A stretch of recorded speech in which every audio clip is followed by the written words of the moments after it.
What's up, everybody? Welcome into another episode of Trust the Tape, your very favorite, according to me, NFL draft, but also Cowboys, but also it's just the draft, but kind of the Cowboys podcast. My name is Jeff. My name is Jeff. And I, of course, am hanging out with the greatest drafter of all time. Check the 1998 Philadelphia Eagles draft. They lost. But yes, Bryan is the greatest drafter of all time, the great and powerful Bryan Broaddus, former Cowboy scout. You can hear him on the Fan. You can see him on Crown Global Media. Follow that on YouTube and Twitter. Hey, Bryan. Hey, Bryan. How you doing, bud? Hello, Jeffrey. Hey. Welcome back. Thank you. Yes, I've been out of town. So today I am just a consumer for the very first portion of the broadcast day. Because I, this morning, am catching up on Cowboys DC things because I've just been out of town since Friday, Saturday, Sunday. I've been out of town while they're chasing down, trying to find a defensive coordinator. So I need you to tell me and the people the very latest on the Cowboys finding a defensive coordinator. Well, they're at least going through the process of the interviews. And it looks like, we talked about last week with Minnesota's passing game coordinator, Durante Jones, getting an opportunity. Safety coach, Efren Banta, is getting an opportunity to interview. They've interviewed Jim Leonard, who is the assistant head coach and passing game coordinator with the Broncos, who are now getting ready for a game. They internally yesterday interviewed Aaron Whitecotton. They also talked to Jonathan Ganon, the former head coach of the Arizona Cardinals, who got his team is Philadelphia into a Super Bowl one time. And then they also talked to former defensive coordinator from Baltimore Ravens, a local guy, North Texas owned Zac Orr. So that's what they're going through so far with the process. We have yet to, we're going to see what happens with the Jim Schwartzes, and the Brian Flores. Those guys are interviewing for head coaching jobs. So we'll see if, in fact, I have not heard this morning of any new interviews. But then again, I haven't, like I said, reached out early this morning, just haven't heard back from anything. But those are the ones that they've done so far. I would like to believe that some of the other interviews could be possible, depending on if a guy like Jim Schwartz, who interviewed yesterday with the Ravens, has a real opportunity there. I think he does. I think Jim started with the Cleveland Browns way back in the day with Bill Belichick. So that group down there, the George Kukanis, the Ozzie Newsomes, they all know, what they have with Jim. So, and the fact they compete against him too within the division, I think they have an understanding there. But we'll see where else he has opportunities to interview, and then we'll see what also with Brian Flores.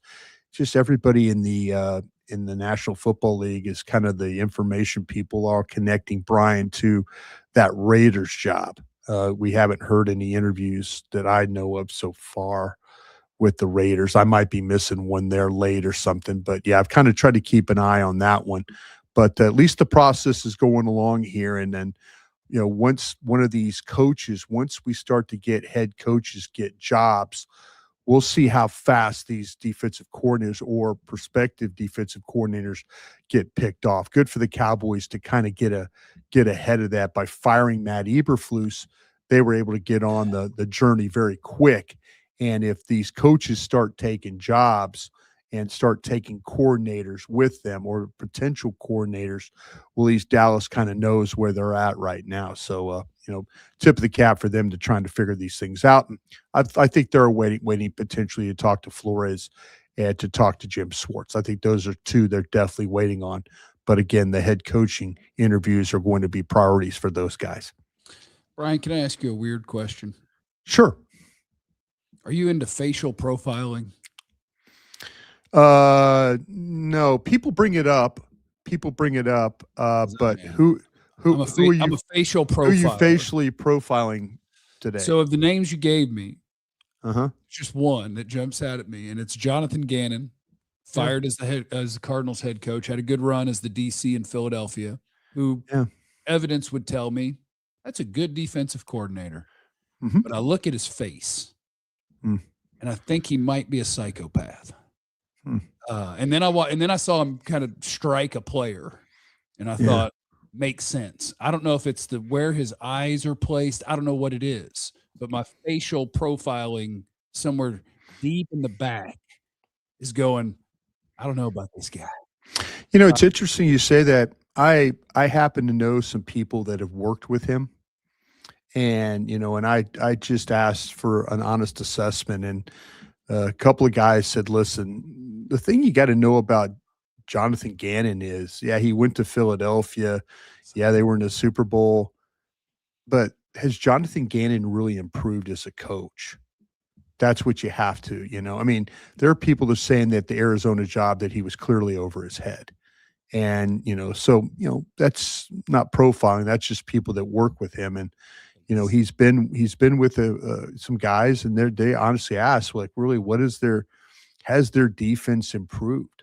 And you're kind of like, well, no. I mean, they've had problems off it. The Arizona Cardinals have had problems. I mean, they run the ball when their coach was there, they were able to have a running game and offensively and stuff like that. And you're, fortunate to have that situation here with you. But the main thing these guys said is, listen, has their defense really improved? And that's the biggest question you have to ask. I mean, they're like, listen, the guy got an opportunity, good for him. And I don't think it's a bitter thing or, hey, some meanness. They're being honest. So you do wonder a little bit. He's a young guy, the schemes and stuff that they play. We'll see. We'll see how it all plays out. But I just, a couple of guys I really trust that are in the league saying that might not be the best of the hires. Just beware of the face. Now, of the names that you have thrown out, some of them could be the bun, some of them could be the hot dog. Do you have one that is your favorite as the hot dog? Now, this is a hot dog bun. I think it's a hot dog, too. I really don't. I mean, well, my favorite would be if they had the opportunity to talk to Jim Schwartz. I do feel like that Jim Schwartz, I think that you have to, if you go get Brian Flores, you have got to figure out, though, Brian Flores is an attack on first and second down. Yeah. He's constantly blitzing. Yeah. Great scheme to have. I mean, we saw last night the Pittsburgh game, 4-man rush could also wreck a team too. But the thing with Brian Flores is you are going to play a ton of zone coverage behind all that blitzing, and so is that really the best fit for the players you currently have? You're probably going to have a big overhaul with the type of players that you have. If the Cowboys are willing to, Brian Flores walks through the door and says, listen, we need this guy, this guy, this guy, and this guy, and Dallas says, well, wait a minute, we're into bottom fishing and we really don't like to play in free agency. And, we've got a couple of draft picks you could use. That's about it. I don't know if this job is going to be really inviting for Brian Flores. Yeah. What I do understand is I think there's multiple ways. The thing I like about a guy like Jim Schwartz potentially is that if he doesn't get a head coaching opportunity this time around, when he's interviewing and he's a guy that I'm kind of looking for my next Steve Spagnuolo, Vic Fangio, somebody that's going to stay with me. I could build some continuity. I could kind of build a defensive roster. Every year, I mean, you get these young coaches and God bless them, if in fact that the Durante Jones and Ephraim Banda and those guys, they're young coaches and they turn things around. And next thing you know, they're interviewing for head coaching jobs. And we're back to square one again. And I don't know if I necessarily want to do that. I do feel like those guys are really qualified, but I'm looking for a little bit more consistency is what I'm looking for. And I do worry about the Brian Flores stuff. I don't, with like I say, his scheme is unique. The type of players he has is unique. They're veteran players. Is that something? And is Dallas willing to say, okay, when you come in here, you tell us what you need, and we'll go and try and get all those guys. That's where, and maybe that's a good thing. Maybe that's a good thing that he's going to come in and say, I need some edges. I need better corners. I need better linebackers. And maybe it's more than just use pick 12 and 20 to try and fill those needs. I need everything. I do think that's the danger of when you do. How do you say this? I'll tell you one thing is I really don't want Aaron White Cotton. I don't want just to settle. I just don't want to settle. I think we saw a little bit. How many games was Flus upstairs? 3 games? 3, 4. Yeah, and Aaron White Cotton on the field. Did we see anything better? No, and I don't know. I just don't want them to settle on Aaron White Cotton. I really maybe his name is a good one to use for where I wanted to go here. Is I don't think it's a real good idea. The Cowboys have been on a really bad run of pretty much everything for the last 3 or 4 years. And I think a big part of it is if you're going to include your coordinators in picking players. Yeah. Could you please, God, make sure that you have a really good coach? Because if you are just grabbing these guys that are your buddy and then everything's going to fail and you're going to go get the next guy, what is the point of having people involved in getting the players when you don't have a great coach? Get you a guy that you know is your coordinator for a half decade and fine. He can have input into the players. But when you have guys having input that aren't good and may not be here, you are running yourself in a really dumb circle. Oh man, it's clearly that Maris Leofau was the darling of a staff 2 years ago. Right. Who cares? And they're not here. And he's not here. See, that's the problem. And when you have a coach-driven personnel department, or Will McClay, and listen, Will McClay is not always happy with me, but I will say this for on Will McClay's behalf, that the fact that he has to try and make defensive coordinators happy every year has been to the detriment of how well they've drafted on the defense. Well, Jerry said it. He actually came out and said it, where he said that like our scouting, the guys who scout the players, like they don't make the final pick. They don't. They don't. Scout they can rank them. They absolutely don't. And I think that's bad. But if you had a defensive coordinator that's proven that also you can look back and say, oh, Andy's a good talent evaluator, then okay, you could talk me into it. But for the most part, I'd rather those things be separate. I think that Jason Garrett was an excellent evaluator. I think he was a poor head coach. Yeah. You were. That's kind of. I mean, that's where I'm at right now. And right now, I don't know if I want an excellent evaluator or a better defensive coordinator. I don't know. Because I think you'd want the better defensive coordinator. But man, if you're gonna sit there and allow guys, Mike McCarthy had really very little input when he was at Green Bay. Ted Thompson, John Eric Sullivan, Elliott Wolf, those guys had a say in what was going on with their program and the way they drafted and the way they picked players. And then Mike McCarthy comes in and he's got carte blanche to stand there and, coaches can't take advantage of that. Bill Parcells wanted that power. Wade Phillips didn't want that power. Right. They don't. Some of these guys don't want to draft. They're like, hey, whatever you have to do, get me players. Jason Garrett wanted to be involved, and the rosters reflected that. They had some really good rosters, just couldn't get over the hump in some of this stuff.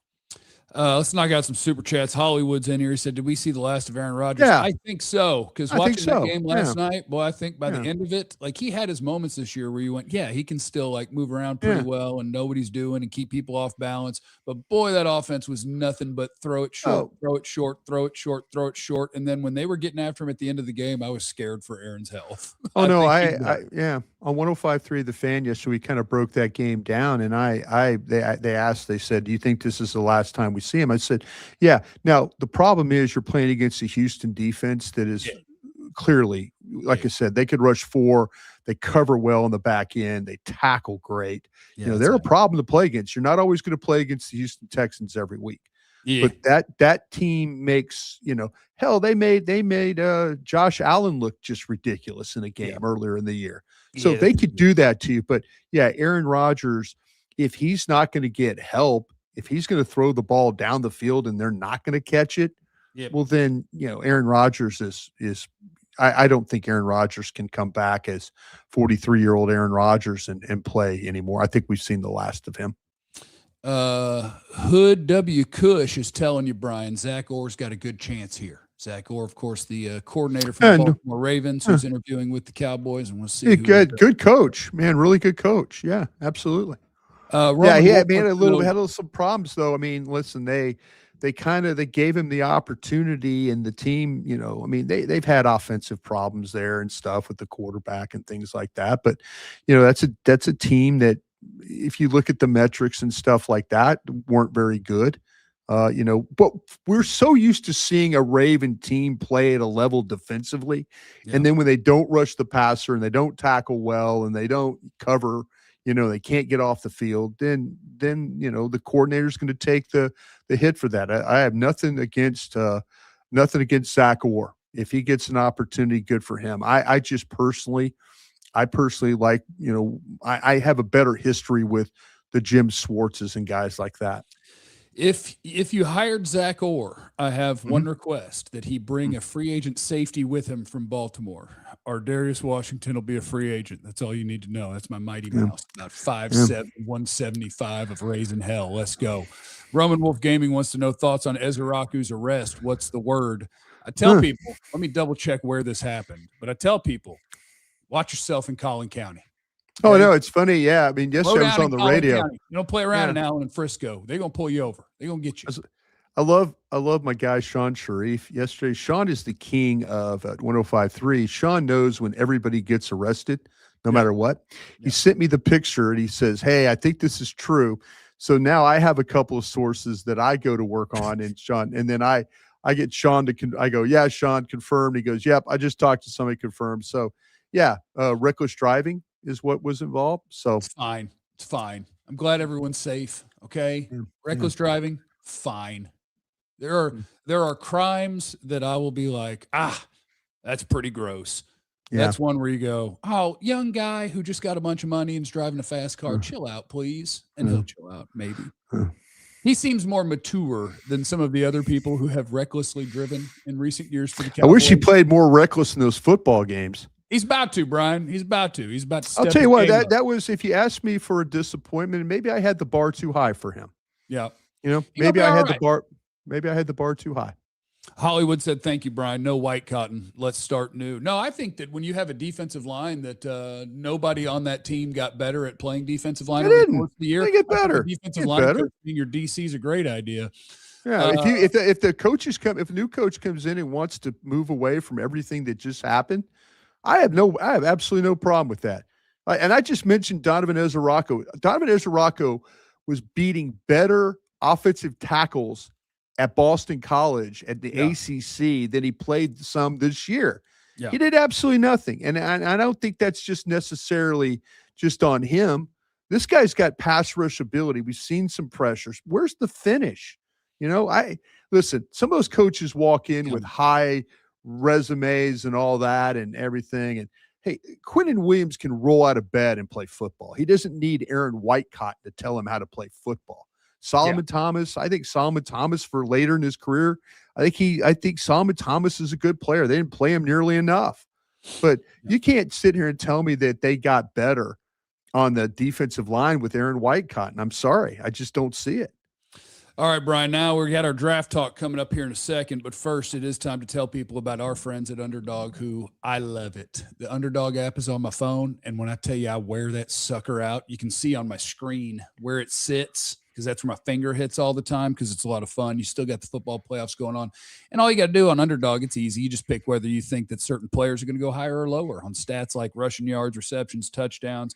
Maybe sucks that I don't get to do it anymore, but boy, I'll wear out the Jalen Hurts less than passing yards, AJ Brown. That's why you don't get to do it anymore. Yeah. Yeah, I don't get to pick Hurts anymore. I'll have to pick some different players, but that's okay. All you do is you make those sorts of picks, get those picks right, and you can win up to 5,000 times yo cash. Isn't that nice? So get on over there, download the app today, the Underdog app. Use the promo code TAPE, T-A-P-E, because this is Trusted Tape, and you'll get $75 in bonus entries when you play your first $5. The promo code is TAPE, T-A-P-E, Underdog. Make picks, win money. I'd go under on Drake May after watching that Texans front. Well, actually, you would go less than, Brian. Less than, whatever. Yeah, yes. Less than. So less than is where you would go there. Kerry Matthews, Freak Jesus, wants to know, do we interview Mike Tomlin when he gets fired later today? Is Mike Tomlin getting fired? Mike Tomlin's going to be a head coach regardless, though. Mike Tomlin ain't going to be nobody's coordinator. Mike Tomlin, he's not really a coordinator of either side, is he? He's got a defensive background.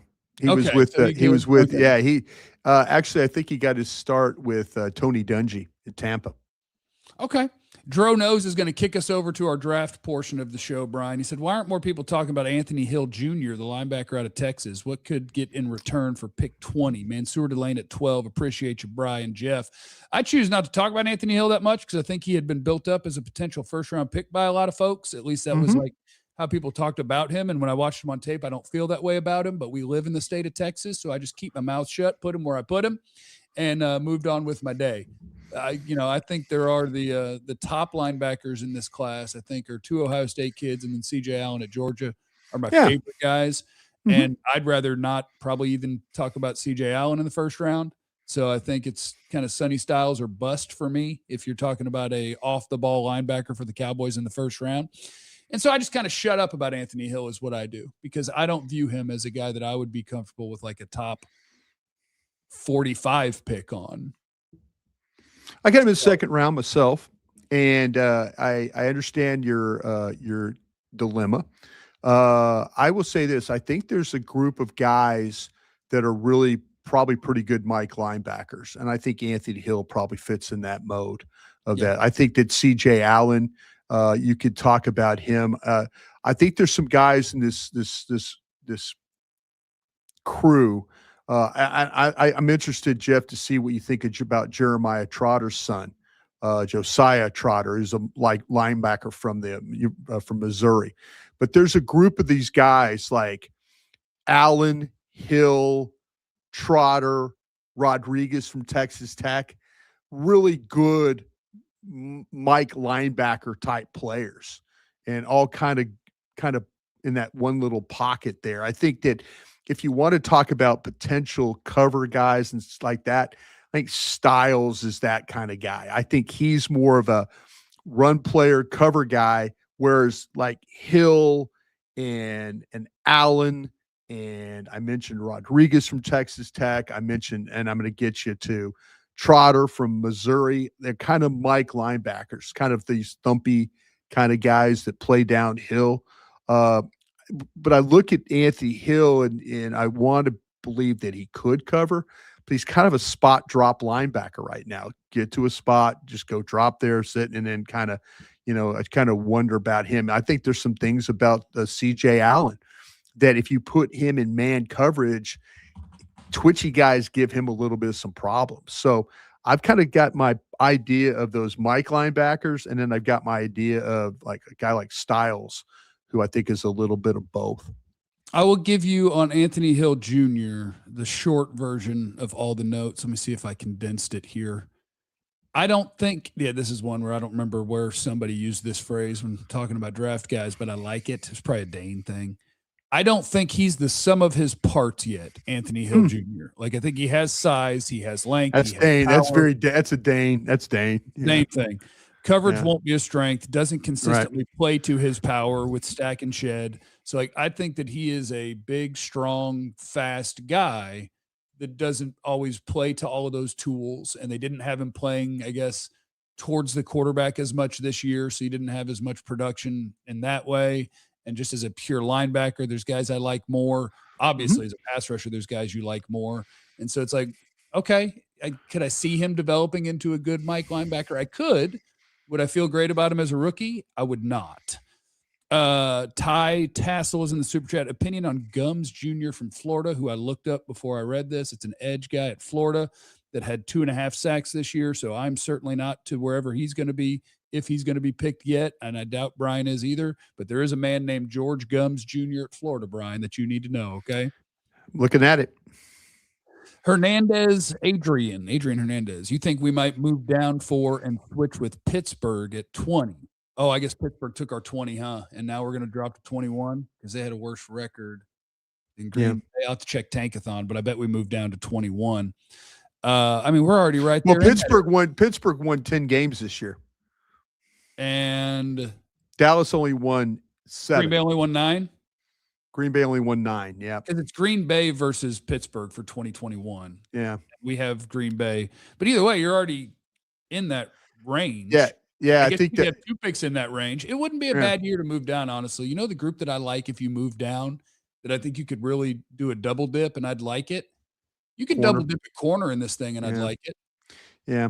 I'm trying to, can I convince you to draft the corner at 12 and wait on the edge at 20? Maybe. I think it's going to be a real. Can I convince you to take Delane? Could I convince you to draft Delane or McCoy? I don't know if they would draft McCoy. So I'm talking about Dallas, folks. If you're a fan of another team, you should look at both players. I don't know if Dallas would necessarily draft McCoy. We'll see about the knee stuff. I think it should be fine. But would you consider drafting, because I think you might be able to get McCoy at 20, believe it or not. I could totally see that. Yeah. I don't think you could get Delane at 20. So if you're interested in Delane, would you consider drafting him at 12 and then drafting a linebacker edge? I think the one group that might stretch a little bit are these edges. Yeah, because I think you're looking at in this one, because I'm just going to guess at what you're thinking if you're going at 20. My guess would be David Bailey, Texas Tech is gone. My guess is that Ruben Bain is gone. I'm basically just trusting Dane that the Auburn guy, Falk, is going to be really valued by NFL teams and be gone. So if you are talking about grabbing one of the guys that has a flaw where it's like Messidor guys, the pass rush only guys, like A&M dude, Howell, I think will be available for you at 20 if you want to go there. I think Height, the Tech guy, will definitely be like Messidor at Miami. Like I think all of those guys are available probably at 20. So if you're looking for just a pass rusher, or Messidor isn't really pass rush only. His flaw is that he's going to be a 25-year-old rookie. Well, you got the feet you got to worry about too. And you got feet. But no, I think you could probably get – but I actually like this corner class so far. I think at 20, I could go 5 deep on corners that it may be a little high, but Mansour Delane, McCoy. Corners, every one of these corners we like get drafted later. How about the last few drafts where all of a sudden we've got a guy like Terrion Arnold who we absolutely love? How about Joey Porter? And guys we love, and they get picked late in the first round, in the, I mean, I'd be interested if the Cowboys decided to draft the corner first and then wait or flip it and go with the edge first and then draft the corner later. You have to figure out which combination you like better. Do you like Bailey? Do you like Bailey and take your pick of the corner? I think I would like it if I could have David Bailey at 12. That's the route I would want. I could go David Bailey at 12 because at 20, I'll take Avion Terrell at Clemson as my corner, and I'll be happy with that. Sure. Or Hood. Have you seen Hood from Tennessee? Yeah. So I watched Colton Hood last night, and I was about to say, I really like that dude. What's so wild to me is I don't have like our buddy Dane Brugler will have like spring numbers from the school on how big guys actually are. Mm-hmm. How fast they run. These guys up, every one of them is listed as 6 foot 190 or 6 foot 195. And when I tell you the Arizona State corner Abney, that dude is not as big as Colton Hood, and it ain't close. Like I'm watching Colton Hood's tape and I'm like, oh yeah, long and physical and tough. And Abney, I'm like, maybe the stickiest guy in the class. Man, he's small. What did you think about Abney? What did you think about Abney? What did you think about Abney? I mean, I like him. Like I think he's a super sticky cover guy. I think he's small. Yeah. But again, he's they got 6. They got like 6 foot 190 is what they say. He's listed the exact same.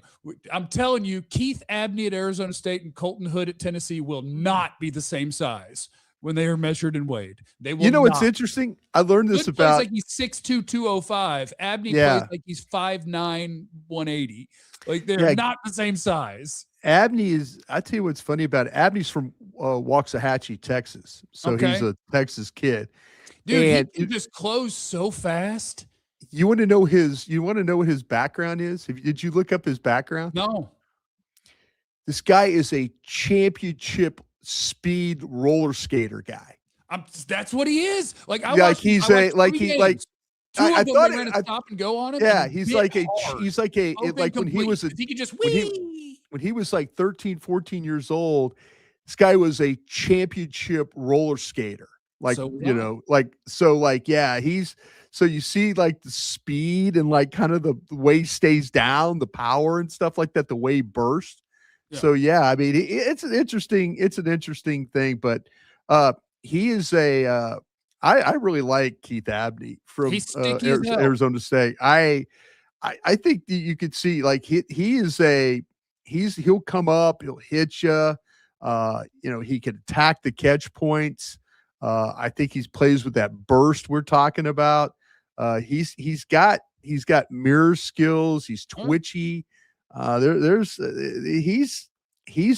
willing to play and run support. I think that's pretty impressive about the kid. So yeah, he's going to be under 6 foot and 190. I have a feeling that's what we're kind of looking at right now. Colton Hood very close, but I think they're very different. Like I think Colton Hood is the sort of guy that's going to get his hands on you. He's going to be physical through a route. Yeah. He's going to blow up your screen. Like he plays like he's over 200 pounds and that he's okay. 6'2". Tell me if I'm wrong about Colton Hood from Tennessee. Then tell me if I'm wrong about this. Does he play a little too loose for you? And I mean loose for like, you're not sure if he's covering this guy. Maybe he's covering this guy. Maybe he's like, oh, wait a minute, they're going to throw the ball over here. He's kind of a guy that's not like that sounds great. That sounds like a guy. No, but I'm saying it in a way, and I'm saying it in a way that it kind of, it's all right. This is going to kill people. He's very reminiscent of Diggs and the way that Diggs kinds of floats when he plays in games, you know, kind of like, okay, I see what's going on there. We're going to throw the ball up the seam. I'm going to jump over here, or you know, that kind of. I can like see that if you can get away with it. Yeah. I kind of like it if you can get away. Diggs when he was good Diggs. That's what I'm saying. This guy Hood, he kind of plays with that looseness to him, that element of just being kind of like, I'm really not covering you. I'm covering you. That's kind of how he plays. Yeah. I mean, so we got to rapid fire these because Bryan, I don't want to keep you too long. But Colton Hood, here's what one of my first notes is all these corners are listed the same, but he's a little bigger and longer than the other top corners in this spot. He uses the length well when he's in press. Really nice job forcing guys to the sideline, makes it hard to create space, runs well enough. You have to earn every inch of real estate against him. He's going to fight you, and I put Princess cleanly all the way. Love how he plays. Not the twitchiest, but he's going to make everything hard on you, fight his ass off to make plays against screens. Full-size corner, quality prospect in every way. Missed some tackles doing the throw a shoulder thing, but he's not. Oh, no, he's not always interested in doing that. He's really not. He's just, I think you got the guy right. I think he's got instincts because I'm talking about that loose. But, you know, he's a guy, I mean, he started at Auburn, Colorado, and now Tennessee. I've seen him play both sides, but a lot of his snaps were in the boundary side. So he's playing along with the short field and stuff like that. But the speed, the instincts, there's snaps where you see him. And you know me, you give me a corner that can carry a route across the field and stay in phase and not interfere and all that. That guy gets high marks in my book for doing that. Oh, he does. Across the field. Oh, I forgot to Bryan Broaddus note. When they run a drag, I'm like, oh, he can run across the field. Oh, no, man. I mean, if you get corners that can carry routes inside and stay with receivers, that's as tough as it gets. So George in the super chat, I assume this is about Ezeraku. It's more concerning that Donovan weigh in at 120 pounds. I don't think that's accurate. He actually wasn't a terrible run defender. I thought Ezeraku, we just got to get his back. And what we got to do is we got to put a guy who has because Ezeraku he was a great college pass rusher, but he was never he had a good get off, but his get off was to set up some sort of move. He wasn't necessarily. He didn't look like the same player, man. We got to get David Bailey with him, and now we're working with something. It's going to be good. There we go. Dad Exotic is. Oh wait, no, hold on. Ta Ahmed, is the scouting department working different right now without a DC? I don't think so. Right? They just put it all together, and then the DC ruins it all by saying who he wants. Absolutely. Yep. That'll be fine. Dad Exotic. I've done about 100 mock drafts. I think it's imperative we trade back at least one of those two first. The draft turns out so much better. You don't have to sell me on it. I'm Captain Trade Down. I'm trying to. There's enough corners I like that a trade down and your second pick being one of those corners and still having another pick, I think would like Colton Hood, trade down and pick Colton Hood in the mid to late 20s or in the early second round and have another 2 or a 3. that might work out well for you. Hollywood, what are y'all's dream scenario for this draft? Meaning a certain player sitting there or trading back to get wet picks. I think I've come around to where my dream scenario is that somebody takes Falk, the Oregon guy, as one of the top pass rushers. Falk is Auburn. That's did I say something? You said Oregon. Oh, I'm sorry. Yeah. The Auburn big old passer. And I like him as a prospect. Yeah, But good I want prospect. my top 15 pick to be a good prospect and a really good player. Yeah. And I just don't think that's necessarily on tape, although all the tools are there. I want David Bailey to make it to 12 because I think he has the best chance to be the best pass rusher. Him or Bain. And so I would love for him to make it to 12. And I love Reuben Bain. I love Reuben Bain, the player. Yeah. Reuben Bain, I don't think is going to have a 10-sack season in the NFL, and I think Bailey's got a shot to be that sort of guy. Eddie, thoughts on West Whitweeks, the LSU linebacker? I started watching, but I hadn't. He's a tough son of a gun, man. That guy's tough. He's around the ball. He tackles well. He's a great teammate. He loves football. There's a lot of positive things to like about him. I watched him every week. Him and his brothers, they played hard at LSU. It's a team that attacked on defense. They weren't always successful, but this guy, when he didn't play, they were a different defense in a bad way.